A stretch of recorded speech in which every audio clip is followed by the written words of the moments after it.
नमस्कार. मी डॉक्टर सौ माधवी गणेश केसरी. पुष्प चौथेचा उर्वरित भाग, ज्यात आसन या विषयावर मी बोलणार आहे, त्यामध्ये आपले स्वागत आहे. योगासन म्हणजे एका विशिष्ट पद्धतीने आपल्या शरीराची ढब ठेवणे किंवा पोझिशन ठेवणे असं म्हणतात. या आसनांमुळे आपण आपल्या शरीराला एक प्रकारची शिस्त लावत असतो. ही आसनं 3 ग्रुपमध्ये किंवा गटांमध्ये विभागली गेलेली आहेत.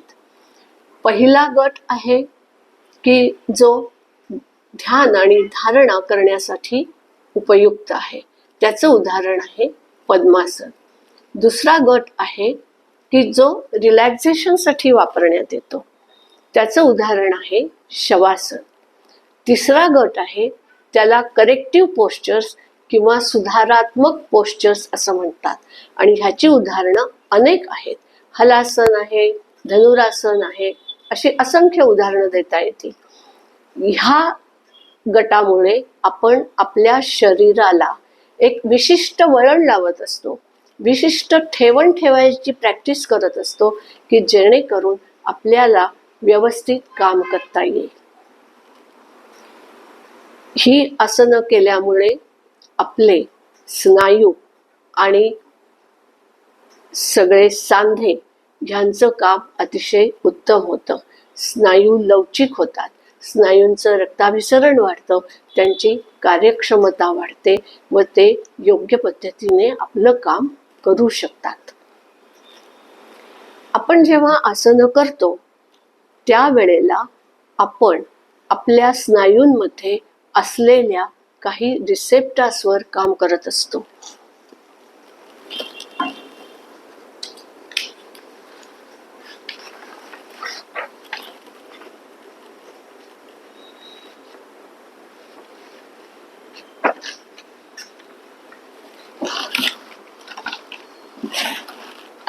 हे चित्र मी आपल्याला दाखवत आहे. हे स्नायू आणि त्यातले रिसेप्टर यांच्याबद्दलचं चित्र आहे. हा जो आहे हा स्नायू आहे, ज्याला आपण स्केलेटल मसल म्हणतो. ह्या स्नायूचे फायबर्स बाजूला काढून इथं आपण डिसेक्शन केलेलं आहे. त्याच्या अंतर्गत एक स्ट्रक्चर आहे, याला आपण रिसेप्टर म्हणतो. या रिसेप्टरचं नाव आहे मसल स्पिंडल. हा मसल स्पिंडल आणि त्याच्याबरोबर असलेले हे मज्जातंतू, की जे मज्जातंतू आपल्या स्नायूंना संदेश पाठवत असतात आणि स्नायूंच्या कार्यावर कंट्रोल करत असतात, नियंत्रण ठेवत असतात. ह्या मसल स्पिंडलकडून ह्याच्यावर जेव्हा संदेश येतात त्यावेळेला स्नायू त्याप्रमाणे काम करतो व त्या स्थितीत येतो. ह्या मसल स्पिंडलचं कार्य मुख्यत्वे असं आहे की आपल्या स्नायूंच्या फायबर्सची जी ओरिजिनल लेंथ आहे ती लेंथ कायम ठेवणं.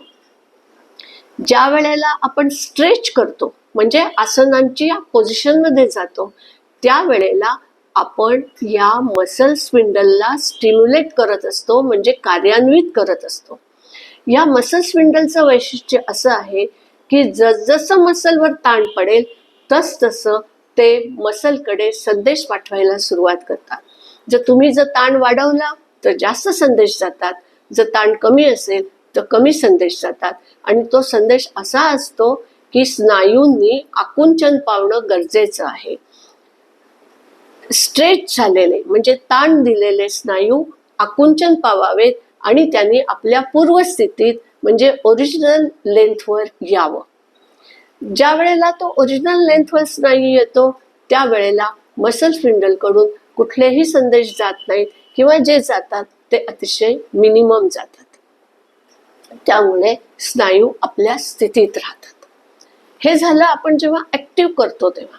ज्या वेळेला आपण काहीही करत नाही, अगदी नुसते निजून राहिलेलं असतो किंवा नुसते बसून राहिलेलं असतो, त्यावेळी सुद्धा हे मसल स्पिंडल सतत स्नायूंकडे संदेश पाठवत असतात आणि त्यांना सांगत असतात की तुम्हाला तुमची ओरिजिनल लेंथ ठेवणं गरजेचं आहे. त्यामुळे मिनिमम लेव्हलचे संदेश हे स्नायूंकडून मसल स्पिंडलला आणि मसल स्पिंडलकडून स्नायूला जात असतात.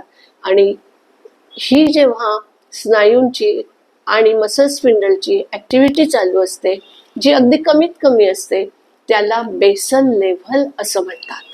आणि ही बेसल लेव्हल जशी ओरिजिनल लेंथ ठेवते, तशीच त्या फायबरमध्ये असलेला ताण किंवा ज्याला आपण टेन्शन किंवा फोर्स म्हणतो, ती ठेवण्याचंही काम करते.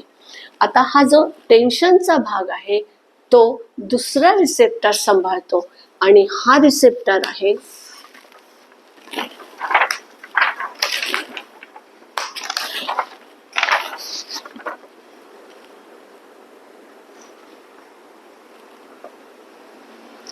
गॉल्गी टेंडन.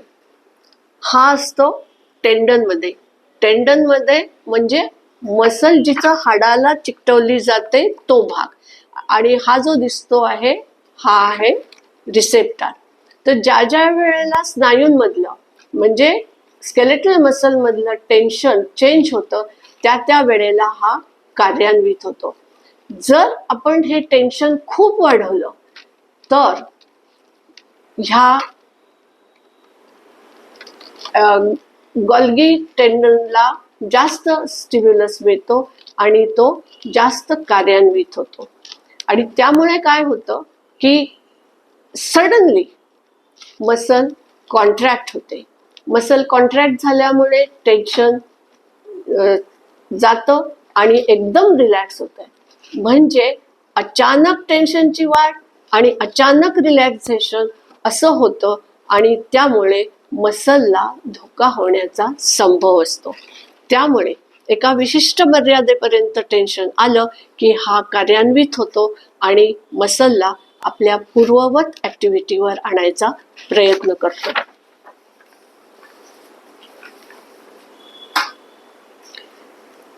गॉल्गी टेंडनची पण ऍक्टिव्हिटी बेसल ऍक्टिव्हिटी असते. म्हणजे गॉल्गी टेंडन आणि मसल स्पिंडल दोघं मिळून सतत एकमेकाच्या साह्याने कार्य करून आपल्या स्नायूंना सुस्थितीत ठेवण्याचा प्रयत्न करत असतात. आपण जेव्हा आसन करणार असतो त्यावेळेला आपण ह्या मसल स्पिंडल आणि गॉल्गी टेंडन यांना ट्रेनिंग देणार असतो. त्यामुळे एकतर तज्ज्ञाच्या मार्गदर्शनाखालीच आसनांना सुरुवात करावी. एकदम केवळ व्हिडिओ पाहून किंवा पुस्तकं वाचून आपण आसनांना सुरुवात करू नये. योग्य व्यक्तीकडून मार्गदर्शन घेणं अत्यंत गरजेचं आहे. ज्या वेळेला आपण आसनांना सुरुवात करतो म्हणजे आपण नवशिके असतो, त्यावेळेला आपल्या स्नायूंची एक ताण वाढवण्याची मर्यादा असते. त्या मर्यादेच्या 50% ताण वाढवावा आणि आसन करावं. त्याचा सराव करावा 8-10 दिवस. त्यानंतर तो ताण 60 ते 70% वाढवावा व त्या स्थितीत त्याचा सराव करावा. त्यानंतरच्या आठवड्यामध्ये हा ताण 80% वाढवावा व त्याचा सराव करावा आणि मग आसन व्यवस्थित करावं. कधीही हा ताण 100% वाढवू नये. जर तुम्ही 80च्या ऐवजी 100% वाढवलात किंवा असा हळूहळू ताण न वाढवता एकदम 100% गेलात तर तुमच्या स्नायूंना इजा होऊ शकते, दुखापत होऊ शकते आणि तुम्ही ते काम नीट करू शकणार नाही आणि अनेक दिवस मसलला त्रास झाल्यामुळे तुम्हाला इतर हालचाल पण करता येणार नाही. त्यावेळेला तज्ज्ञ मार्गदर्शन अत्यंत आवश्यक आहे आणि हा ताण सरावाप्रमाणे हळूहळू वाढवायचा आहे आणि 80%च्या पलीकडे कधीही वाढवायचा नाही आहे. असं का करायचं कारण जर तुम्ही एकदम ताण वाढवलात तर मसल स्पिंडल स्नायूंना खूप संदेश पाठवेल आणि सांगेल की तू आता तुझ्या ओरिजिनल लेंथवर ये, आणि गॉल्गी टेंडनही त्याला सांगेल की हा ताण वाढतोय, टेन्शन वाढतोय, तू ताबडतोब आपल्या जागेवर ये, आणि त्यामुळे स्केलेटल मसलला पूर्वस्थितीत ताबडतोब यावं लागेल. आणि असं फटकन जर तो आपल्या अवस्थेमध्ये आला तर त्याला इजा होऊ शकते, ते फायबर्स तुटू शकतात. आपण हळूहळू वाढवून काय करतोय की आपण मसल स्पिंडल आणि गॉल्गी टेंडन यांना सांगतो आहे की हा ताण थोडासाच आहे, हा सुखावह आहे, त्यामुळे जास्त संदेश पाठवण्याची गरज नाही, आणि त्यामुळे आपण तो ताण काही काळापर्यंत ठेवू शकतो. जसजसं आपण थोडा थोडा वाढवत जातो तसतसं हा ताण सुखावह असल्याचा संदेश आपण मसल स्पिंडलला देतो आहोत.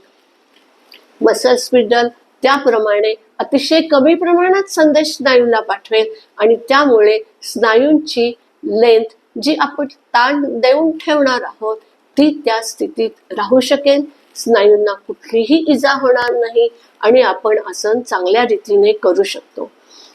हे ज्ञान जे योगा टीचर्स म्हणून घेतात त्यांना असणं अत्यंत गरजेचं आहे. हे ज्ञान असलेल्या योगा टीचर कडूनच आपण नव्याने आसनं शिकावीत ही नम्र विनंती. मसल स्पिंडलचं ट्रेनिंग झाल्यानंतर सुरुवातीला सोपी आसनं करावीत आणि त्यानंतर कठीण आसनांकडे वळावं.